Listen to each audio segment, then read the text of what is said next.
How would you like to be more charming?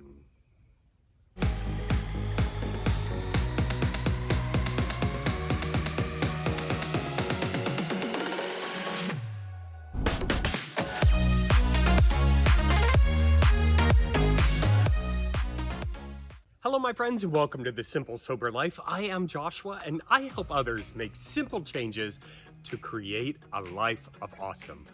Welcome, my friends. I am so excited to have you here today because we have got an awesome topic for you. We are going to talk about tips and tricks on how to be more charming. Now, we have all come across those people who are just so irresistibly charming that you just can't help but want to be around them as much as possible. You know, when you go to a party and you're like, oh, I hope Joe is there. He's so sweet. He's so nice. Or you go to work and you're like, oh, gosh, I hope I see Tabitha. Her personality is just so infectious. I wish I could be more like her. I wish I could just bottle her up and take her with me everywhere I go.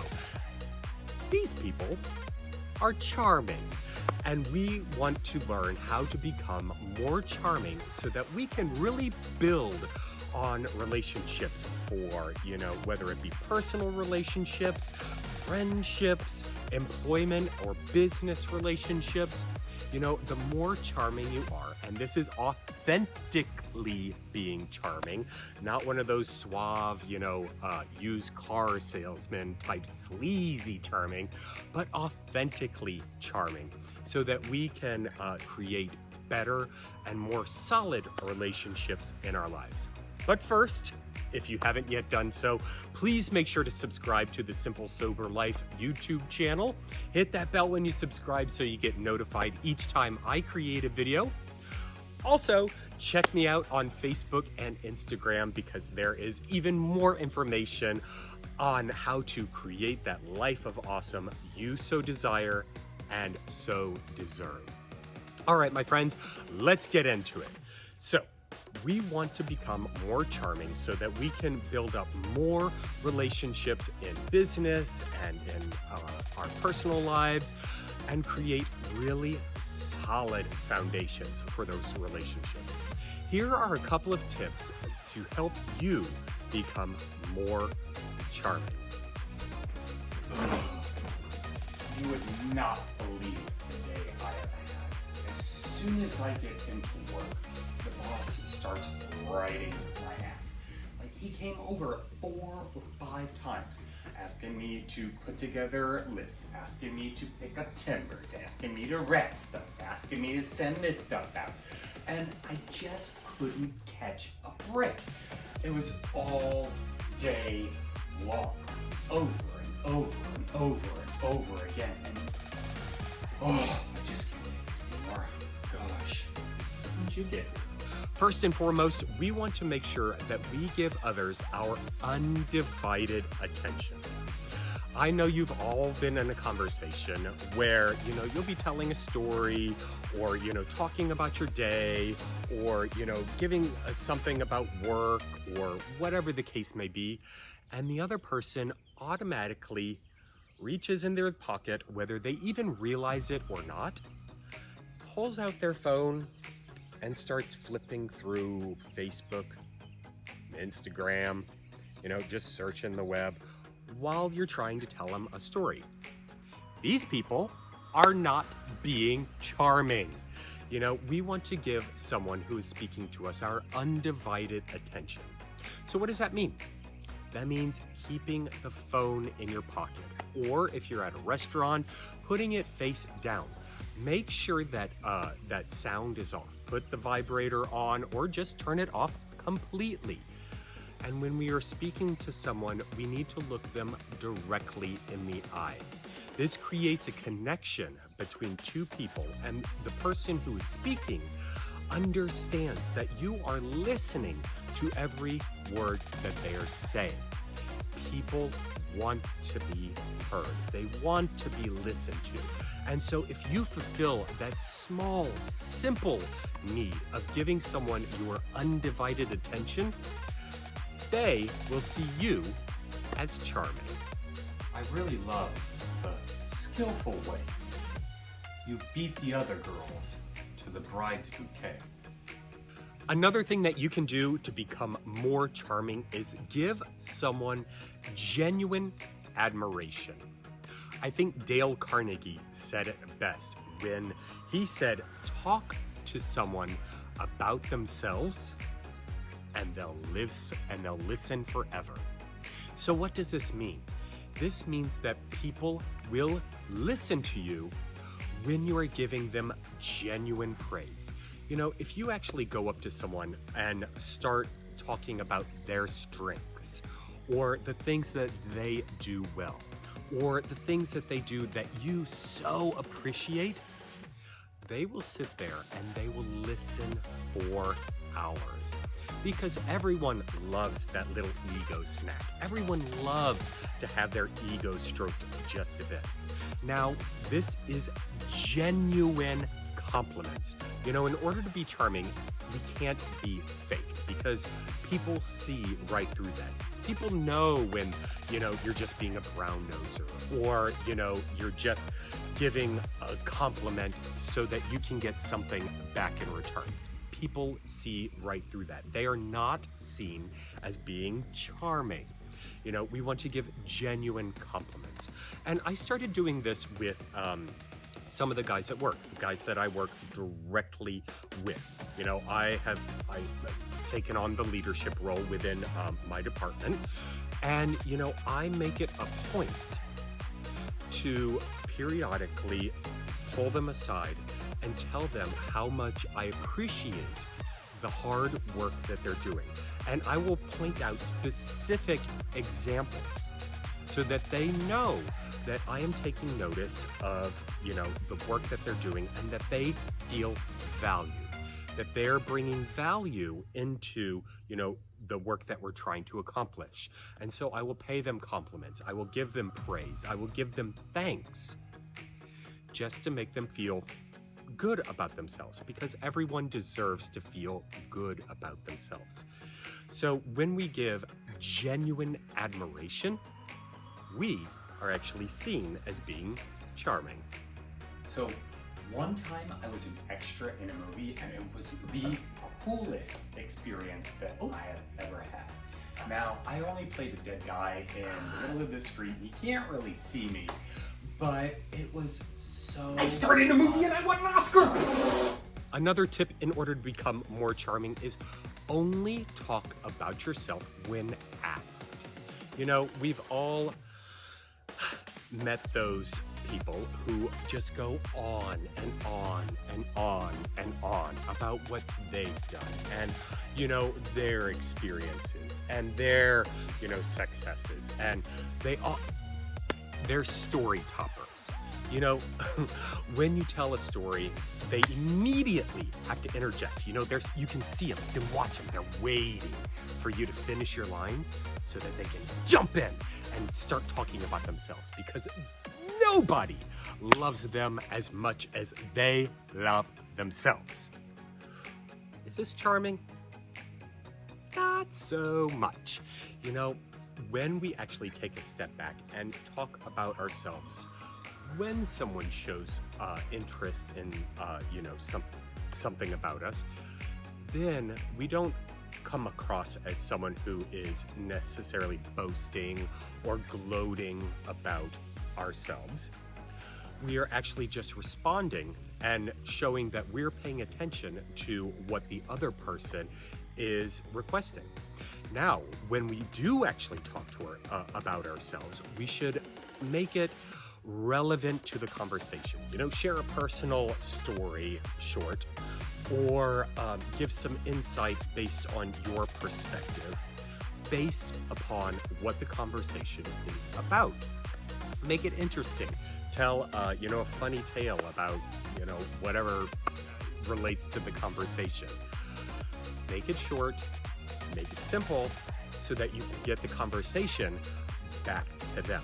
Because again, people love to talk. Another thing that we can do to become more charming, and this is absolutely essential, follow through. Don't make promises you can't keep, and if you say you're going to do something, then actually do it. We all have those people in our lives on both sides of the spectrum. Those who are flakes who say, oh yeah, I'll be there at noon. I would love to have lunch with you. And then, you're sitting there at the bistro waiting and waiting and waiting. And then all of a sudden you get a text message saying, oh, can't make it today. So sorry.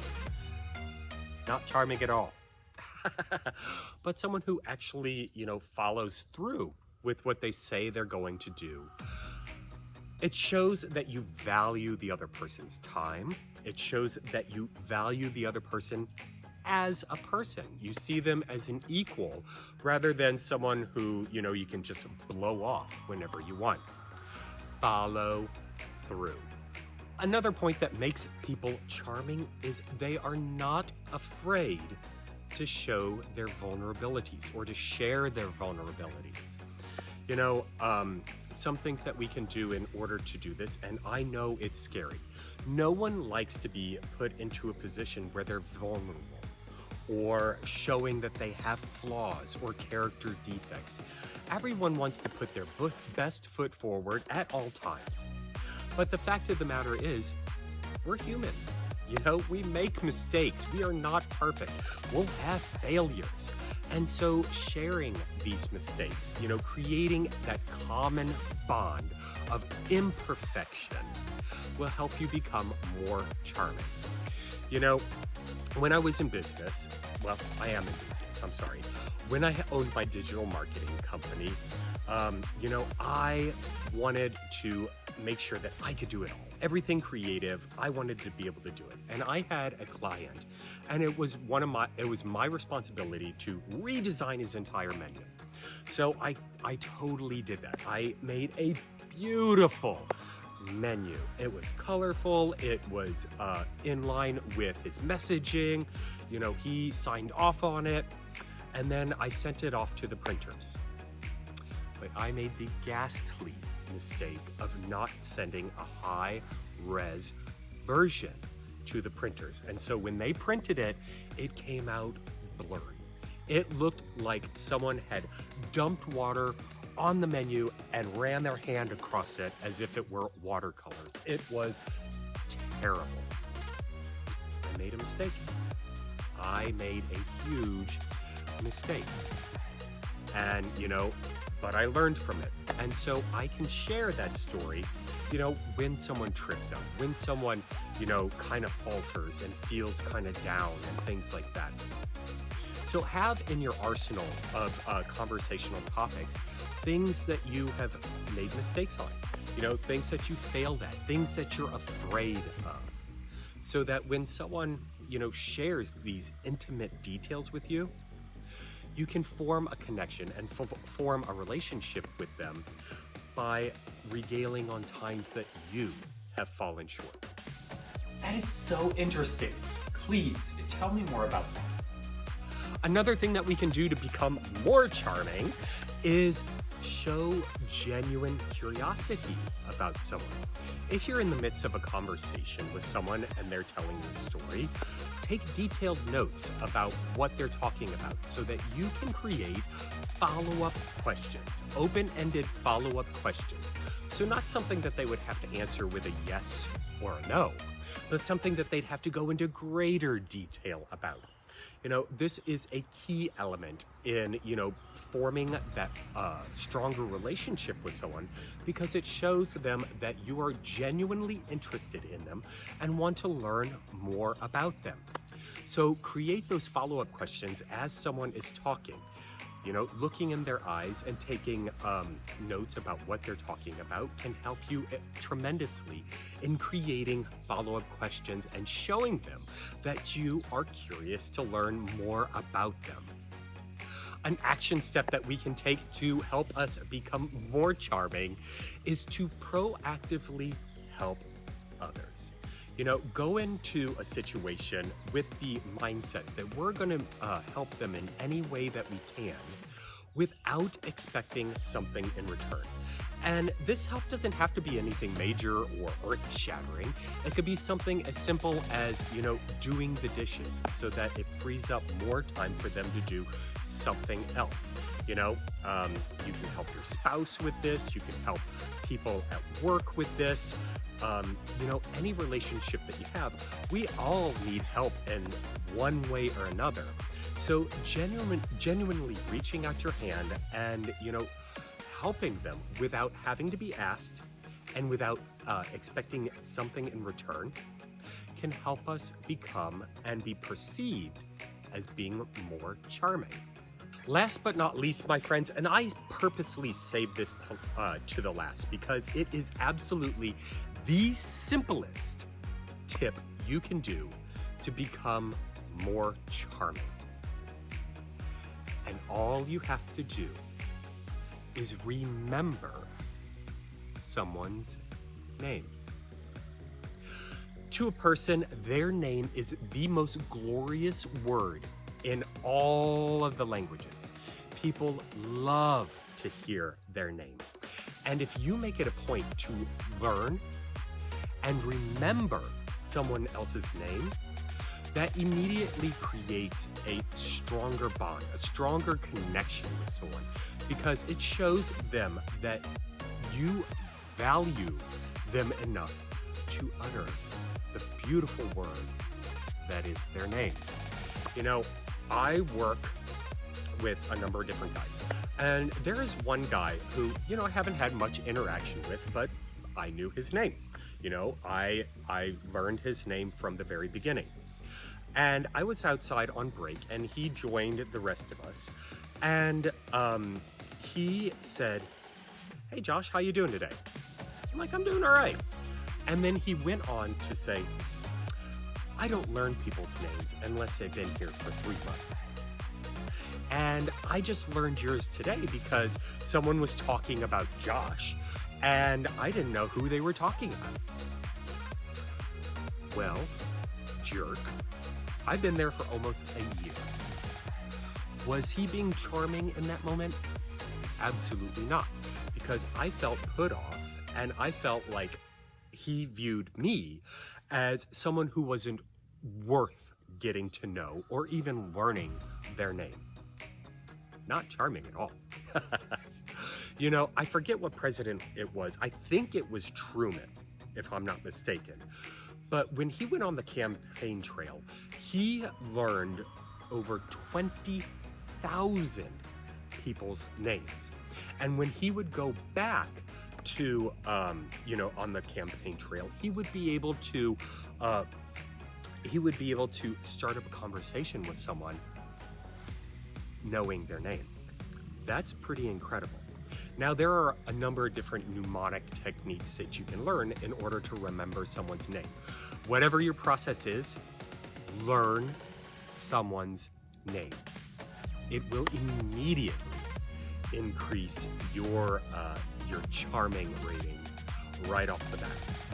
My friends, I hope you got value out of this. If you did, please make sure to give this video a big old thumbs up and comment down below.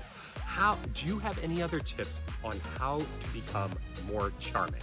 It really helps us build up those relationships in all aspects of our life. Make sure to subscribe. Hit that bell when you subscribe so you get notified each time I create a video. And until next time, my friends, cheers.